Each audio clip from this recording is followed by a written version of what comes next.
endorsing your ideas for community-led recovery. We've been gathering your ideas for our bushfire recovery and incorporating them in our draft recovery plan. Up until now, COVID-19 restrictions have prevented us from having large meetings so community could endorse recovery initiatives going forward. Our community consultation is about changing the status of these ideas from draft to endorsed. We'll talk about the process for doing this later in this slideshow. But first, a recap about MADRA. Shortly after the fires, a group of locals, who became known as the Thinking Group, proposed a model for community-led disaster recovery based on the experience of Strathewen following the 2009 fires. This model was endorsed at a community meeting held at the golf club in February 2020, and MADRA was born. An election was conducted by the Victorian Electoral Commission and 12 committee members elected. Our first committee meeting was held in June 2020. We are now an incorporated association and a charity with deductible gift recipient status.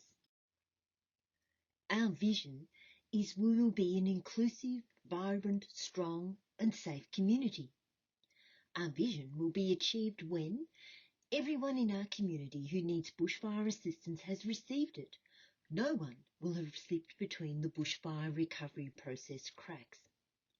We have restored what we loved and improved on what we didn't. As a community, we feel confident we are prepared in the face of disaster. And through the recovery process, we have identified and created opportunities that promote resilience, diversity, well-being, connectedness and security. What is the role of MADRA? MADRA was established to ensure the needs, wants and aspirations of our community are considered as part of the recovery process following the 2019-20 bushfires. We are a voice for our community. What is community-led recovery? There is no one framework or formula for community-led recovery, as every community is unique. At its heart, community-led recovery is about communities identifying recovery problems and proposing solutions based on local knowledge, preferences, priorities, and, most importantly, values. Community-led recovery is also about advocacy. We stick up for individuals, organisations and our community in cases which do not fit neatly within policy guidelines or do not align with our values.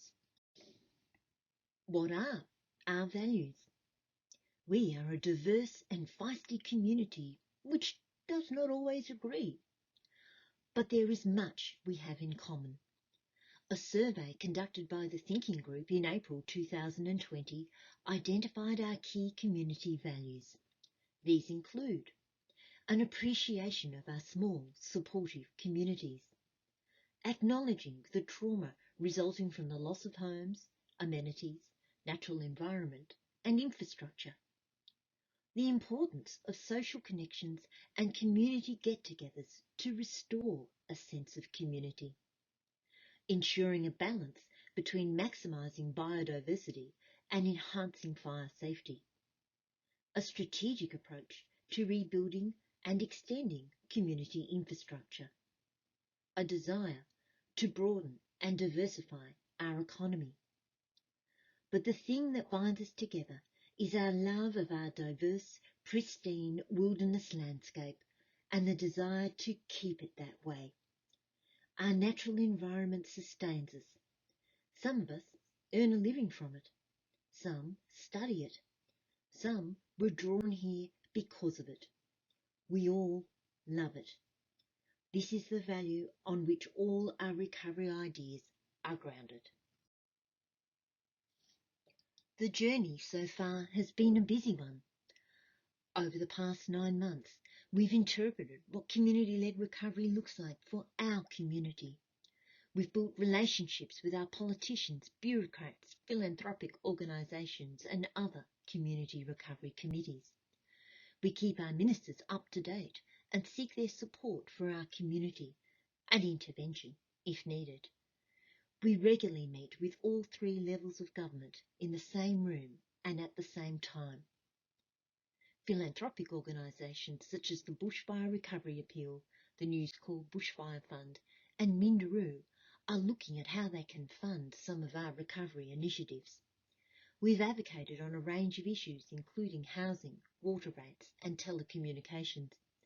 We've provided numerous letters of support for community groups seeking grant funding. We've worked with Bushfire Recovery Victoria and East Gippsland Shire Council to obtain grant writing support, feasibility and concept plan funding and advice. We've sought and obtained additional resources for our local bushfire recovery hub. We've developed the Fuel Management webinar series. We've commemorated the bushfires, including the 1 Year On film and finding a home for the ADF Memorial. Work on that project continues.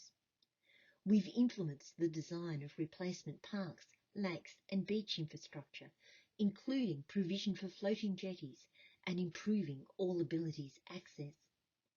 With Bushfire Recovery Victoria, we developed a good visitor guide. We've established positive relationships with media organisations as part of advocacy for our community.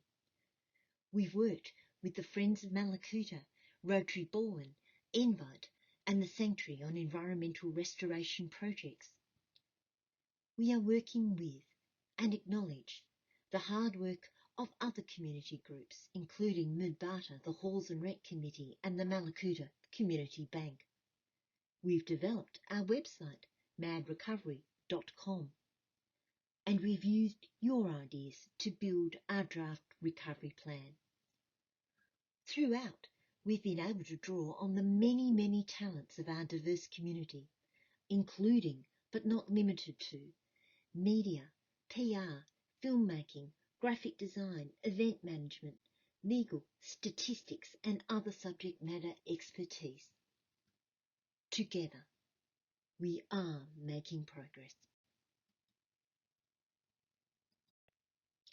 Now back to community consultation. Our community consultation process is in 3 parts.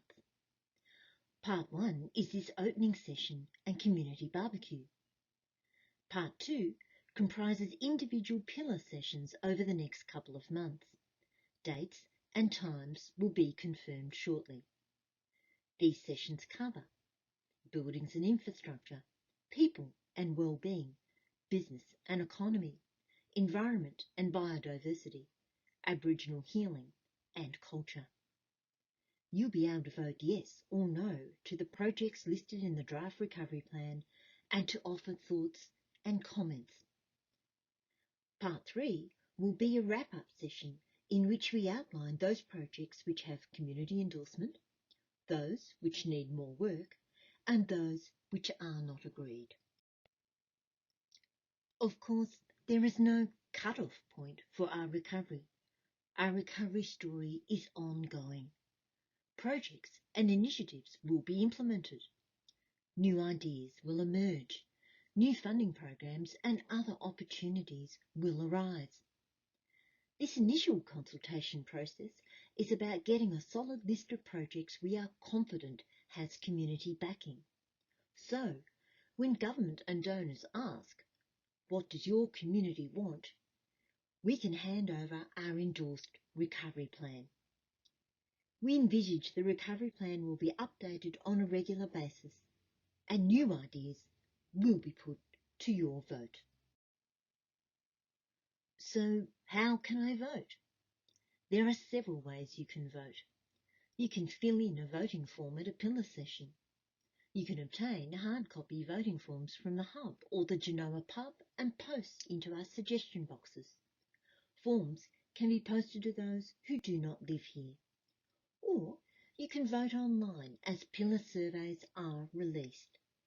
Voting forms and online surveys will be made available to coincide with pillar sessions. Got any questions? Speak to a MADRA committee member here today. Attend a pillar session. Dates and times will be advised shortly. Send an email to mallacoota.district.assoc.2020@gmail.com. Send a letter to Lockbag 1005, Mallacoota, Vic 3892. Or pop a query into our suggestion boxes at the Genoa Pub and the Bushfire Recovery Hub.